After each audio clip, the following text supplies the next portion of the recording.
Hello friends, आज हम start करेंगे चैप्टर 13 डिक्शनरीज।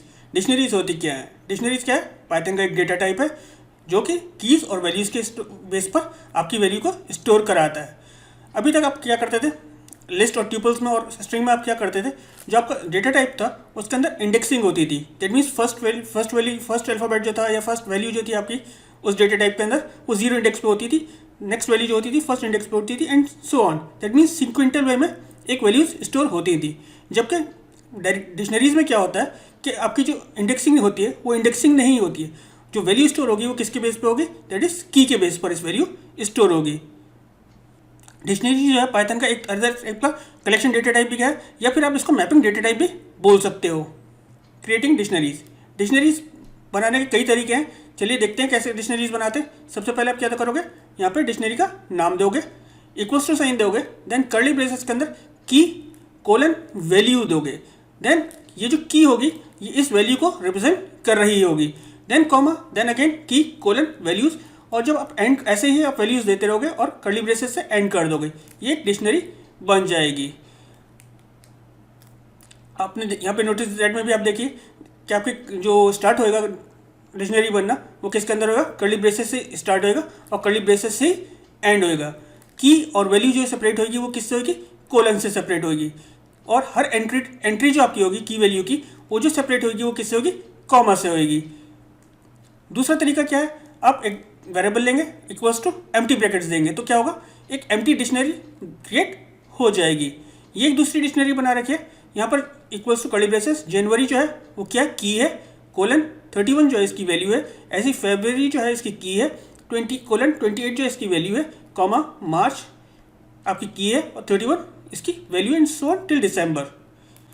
देन एक और एग्जांपल दे रखा है इन्होंने, bird equals to curly braces finch colon 10, जो फिंच है आपकी की है, 10 आपकी वैल्यू है। आप जो की देते हो वो क्या होनी चाहिए? इम्यूटेबल डेटा टाइप की होनी चाहिए। दैट मीन्स आप उसके अंदर न्यूमेरिक वैल्यूज दे सकते, इंटीजर दे सकते थे, स्ट्रिंग दे सकते थे, ट्यूपल्स दे सकते थे। जबकि आप की के अंदर लिस्ट नहीं दे सकते, क्यों? आप उसको एज अ की यूज नहीं कर सकते हो। अगर आप उसको करोगे तो आपका एरर जनरेट होएगा। चेक कर लेते हैं इसको करके।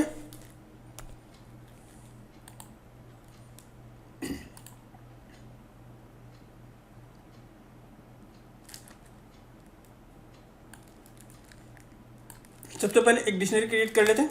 Suppose A equals to curly braces. अब जो भी मैं यहाँ दे रहा हूँ दैट इज 1, ये क्या है? आपकी की है, कोलन, और यहाँ पर जो मैं दे रहा हूँ दैट इज इसकी वैल्यू है, कॉमा 2 कोलन अमित। 2 जो है की है और अमित जो है वो वैल्यू है। ऐसे 3 कोलन 3 जो है की है और माइनस इसकी वैल्यू है, 4 कोलन राजू। 4 जो है की है और राजू इसकी वैल्यू है। कर्ली ब्रेसेस से आपका ही ये एंड होएगा। एंटर करते ये क्रिएट हो गई। अगर मैं अब ए लिखता हूँ तो क्या करेगा? ये डिक्शनरी प्रिंट कर देगा। ये डिक्शनरी प्रिंट हो गई। अगर मैं ए और 3 लिखता हूँ तो क्या प्रिंट होगी? That is minus. क्यों? थर्ड की जो है वो क्या है? आपकी माइनस है। ये इंडेक्स नहीं है, दिस इज अ की। ठीक है। देन अगर मैं एम्प्टी डिक्शनरी क्रिएट करता हूँ, सपोज मैं लिख देता हूँ B equals to curly braces, तो sorry B equals to curly braces, तो क्या होगा? एक एम्प्टी डिक्शनरी क्रिएट हो जाएगी। देख लेते हैं बी को प्रिंट करके। बी क्या है? एक एम्प्टी डिक्शनरी है। अब मैं क्या करता हूँ, इसके अंदर एक लिस्ट पास करता हूँ सो दैट आपको बता सकूँ कि इसके अंदर म्यूटेबल डेटा टाइप आप की स्टोर नहीं करा सकते। अगर मैं लिखता हूँ सी इक्वल्स टू कर्ली ब्रेसेस, सिर्फ एक ही वैल्यू दे देता हूँ आपकी लिस्ट की, कॉमा कोलन, और एक वैल्यू स्टोर कराता हूँ ABC और कर्ली ब्रेसेस देता हूँ, तो ये क्या करेगा? एरर जनरेट करेगा। That means unhashable type list. आप इसको एज अ की यूज नहीं कर सकते। एग्जाम्पल 13.1 को समझते हैं। आपको क्या बोला गया? Write a program to read all roll numbers and marks of 4 student. That means हमें 4 स्टूडेंट के मार्क्स और रोल नंबर जो है वो कीबोर्ड से इनपुट कराना है। और क्या करना है, एक डिक्शनरी क्रिएट करनी है जिसके अंदर क्या स्टोर होगा, roll number and roll number as a key. ठीक है, तो अब जबकि हमने यहाँ कहा था कि एज अ की स्टोर नहीं होती, लेकिन ये एज अ लिस्ट नहीं जाएगा, ये कैसे जाएगा, एज अ इंडिविजुअल वैल्यू जाएगा, क्योंकि हम यहाँ पर उसकी सिंगल वैल्यूज कॉल कर रहे हैं और उसको स्टोर करा रहे हैं। चलिए इस एग्जांपल को समझ लेते हैं। आपने एक रोल नंबर का लिस्ट बनाई और एक मार्क्स की लिस्ट बनाई फॉर ए इन रेंज, क्योंकि आपको कितने स्टोर करने थे स्टूडेंट्स की वैल्यूज, 4। तो 4 तक हमने 4 दिया है, तो दैट मीन्स ये कहाँ से चलेगा, 0 से 3 तक, तो 4 टाइम्स हो गया। We will input enter roll number and marks. जो आप रोल नंबर इनपुट करोगे वो किसके अंदर स्टोर हो जाएगा, आर के अंदर, और जो मार्क्स इनपुट कराओगे वो किसके अंदर स्टोर हो जाएगा, दैट इज एम के अंदर। फिर हमने क्या करा, आर एन ओ जो दैट मीन्स आपकी जो लिस्ट है उसके अंदर अपेंड करा दिया रोल नंबर जो इनपुट हो रहा था, और जो मार्क्स इनपुट हो रहा था वो किसके अंदर इनपुट करा दिया, दैट इज आपके एम के अंदर, सॉरी मार्क्स के अंदर इनपुट करा दिया जो एम के अंदर आ रहा था। फिर हमने एक डिक्शनरी क्रिएट करी है और हमने क्या करा, देखिए ये हमने कहाँ करा, फॉर लूप से बाहर करा, ये वैल्यूज स्टोर हो गई फॉर लूप के through. That means 4 values roll number की और 4 वैल्यूज मार्क्स की स्टोर हो गई, एक रोल नंबर लिस्ट के अंदर और एक मार्क्स लिस्ट के अंदर। अब हम क्या कर रहे हैं, एक लिस्ट क्रिएट कर, एक डिक्शनरी क्रिएट कर रहे हैं, और हम क्या कर रहे हैं, रोल नंबर 0, दैट मीन्स इसकी 0 वैल्यू वो क्या हो जाएगी, यहाँ की हो जाएगी, और मार्क्स की जो यहाँ की जो इंडेक्स 0 इंडेक्स की वैल्यू होगी वो इसकी वैल्यू हो जाएगी। सपो एंड अगेन रोल नंबर 1 की इंडेक्स की जो वैल्यू होगी वो यहाँ क्या हो जाएगी, दैट इज आपकी की हो जाएगी, और मार्क्स 1 की वैल्यू जो होगी वो क्या हो जाएगी, आपकी वैल्यू हो जाएगी। अगेन रोल नंबर 2 की जो इंडेक्स की वैल्यू होगी वो आपकी की हो जाएगी, एंड रोल नंबर मार्क्स की 2 की जो वैल्यू होगी वो आपकी वैल्यू हो जाएगी, एंड ऐसे 3 के लिए हो जाएगा। ये आपकी क्या हो जाएगा, ये ऐसा इंडिविजुअल वैल्यू जाकर किस में स्टोर हो जाएंगे, एक डिक्शनरी में स्टोर हो जाएंगे, क्योंकि आप लिस्ट यहाँ पे नहीं डाल रहे हो, आप क्या करो, इंडिविजुअल एलिमेंट डाल रहे हो, इसलिए ये की क्रिएट हो जा रही है। अगर आप यहाँ लिस्ट डाल रहे होते तो ये क्या होता, एरर जनरेट कर देता है, क्योंकि इम्यूटेबल डेटा आपके जो म्यूटेबल डेटा टाइप्स है उसको यहाँ पर डिक्शनरी में एज अ की स्टोर नहीं कर सकते।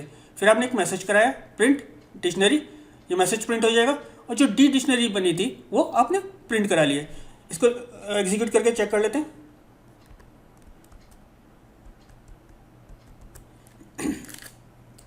पाइथन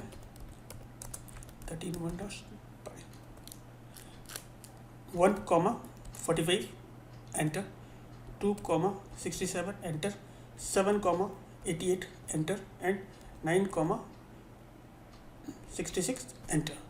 दैट मीन्स ये वैल्यू जो जा रही है वो किसके अंदर जा रही है, आपकी दैट इज आर के अंदर जा रही है, और ये एम के अंदर, जब आप लूप के अंदर हो। और जैसे ही आर और एम के अंदर जा रही है तो आप क्या कर रहे हो, इस लिस्ट के अंदर अपेंड कर दे रहे हो, पहले में आर की वैल्यू और दूसरे में एम की वैल्यू। जब ये अपेंड हो जा रही है तो ये लिस्ट एक्सटेंड होती जा रही है, बढ़ती जा रही है, कितनी बार, 4 बार बढ़ेगी, 0 to दैट इज 3 तक चलेगा, तो 4 बार ये वैल्यूज इसके अंदर जाके स्टोर हो जाएंगी। फिर आप क्या कर रहे हो, जो इसकी पहले इंडेक्स की वैल्यू है रोल नंबर की वो इसकी की बना दे रहे हो, और जो मार्क्स की वैल्यू 0 इंडेक्स पे वो इसकी वैल्यू बना दे रहे हो।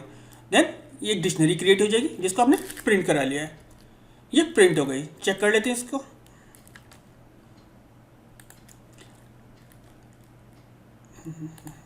ये आपका एग्जांपल, उम्मीद करता हूँ ये क्लियर हो गया होगा आपको एग्जांपल, इसमें कोई डाउट नहीं होगा। आपको लिस्ट भी प्रिंट करा के दिखा देता हूँ।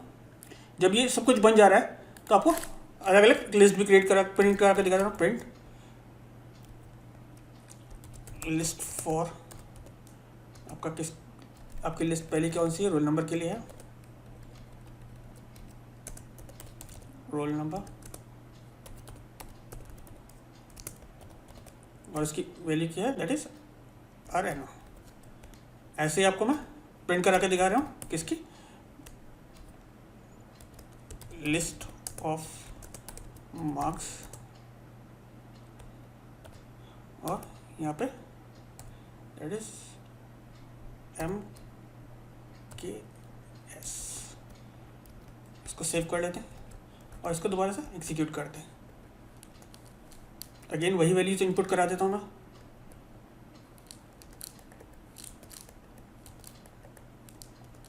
देखिए ये रोल नंबर वाली लिस्ट है।